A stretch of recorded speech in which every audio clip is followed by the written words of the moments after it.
This map illustrates the scale of Japanese expansion by mid-1942. Within months, their forces had seized control of Southeast Asia and much of the Pacific, pushing steadily toward the Australian mainland. Their immediate objective was Port Moresby. Holding this port would provide an airbase within range of the Australian coast, allowing the Japanese to launch air raids or support a naval invasion of the continent. After failing to take the port by sea, the Japanese command attempted an overland assault across the Owen-Stanley mountain range. This required moving thousands of troops through a single narrow footpath known as the Kokoda track. This isolated jungle trail became the final physical barrier preventing a Japanese landing on the southern coast of New Guinea. Australia's seasoned elite divisions were unavailable for this defense, as they were deployed thousands of miles away in North Africa.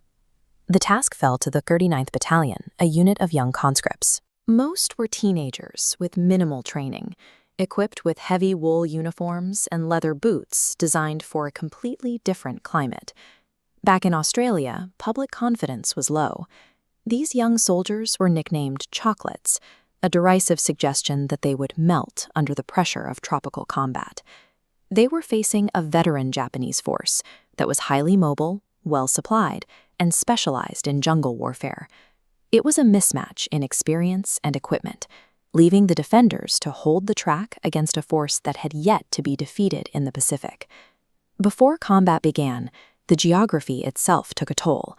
The track climbs over razor-sharp ridges and drops into deep valleys, forcing soldiers to navigate near vertical slopes for 96 kilometers. Daily tropical rain turned the trail into a thick slurry of mud. Footpaths were frequently washed away, and soldiers were often forced to wade through knee-deep mire while carrying 60 pounds of gear. The humidity and constant dampness led to widespread medical collapse. Many suffered from trench foot, where the skin literally begins to rot, while others were incapacitated by the fevers and shaking of malaria. Dysentery was so rampant that many soldiers were forced to cut the backs out of their trousers to remain mobile while suffering from severe dehydration and illness.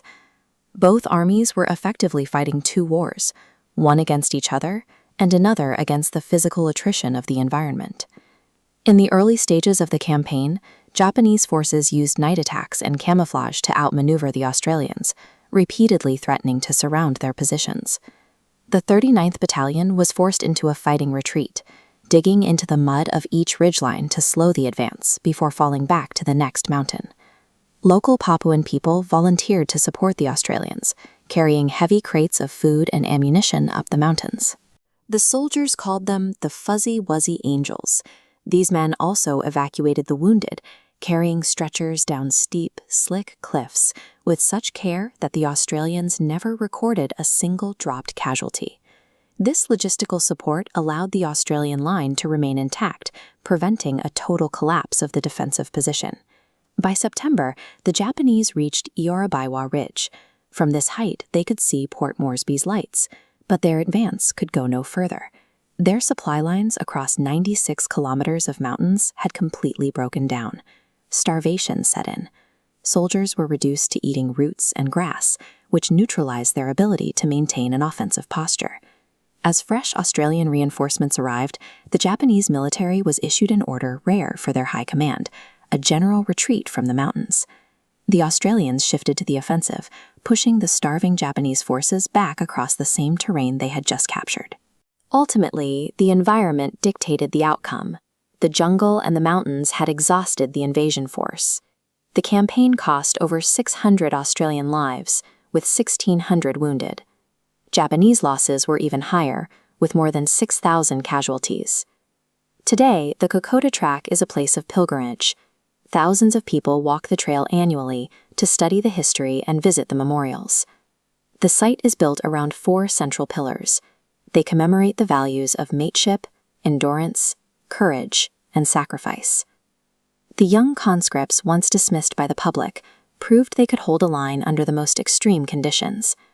Their legacy demonstrates how human endurance and localized logistics can successfully challenge a superior military machine in a hostile environment.